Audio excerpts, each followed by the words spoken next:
This is Steve from Boxing UK in association with Supreme TVD.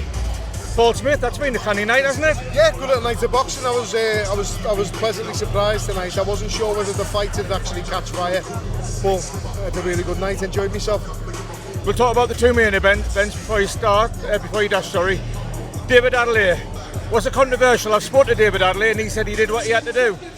Yeah, and listen, it's not really his fault. You know, we've all done that. We've all probably hit on the brake, but the referee shouts clearly, break, step back, and only one fighter step back, and ultimately he got flattened. So I think the board needs to have a good strong look at that and do something about it quick, because it doesn't sit right with me. As in boxing, I wouldn't hold our breath, Paul. Yeah, exactly. You don't hold your breath, mate, and that's one of them things. But you know, that's how it goes. The boxing board's control, they're in charge, and they need to do something about it. But whether it happens or not, as you say, is another thing. The main event, Joyce. Fair result? Yeah, fair result. I thought Ergovic won pretty comfortably, and I'm saying comfortable. It wasn't comfortable for him, but he was comfortable under the pressure that he was under. Joyce will always give anyone a difficult night, but if you noticed with Ergovic in a few of the rounds, he's choosing to stay in the corner. You don't do that unless you're comfortable, and it wasn't the fact that he couldn't get out the corner. He was just choosing to stay there because he was landing his right hand whenever he wanted.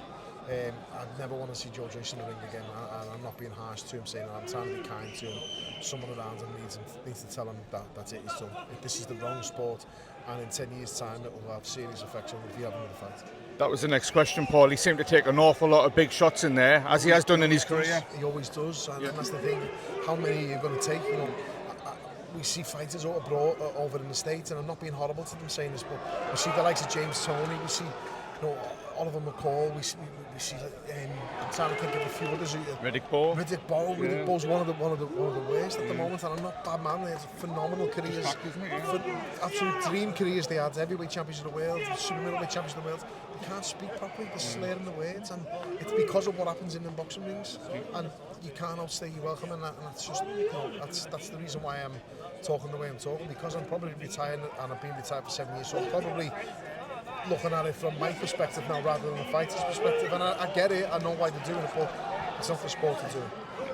Paul, you obviously you've been on the inside. If Joyce decides he wants to fight on, who is the most likely to say, hang on Joe, that's not the right decision, mate? He needs someone around him, he needs friends and family around him, and you know, luckily we all have that, and I hope he's got that, but whoever's telling him to get in the ring is not a friend. Yeah.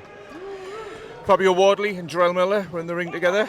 Does that whet the appetite? Yeah, it's a good fight. I think it's a good fight. I think it's a pretty evenly matched fight as well.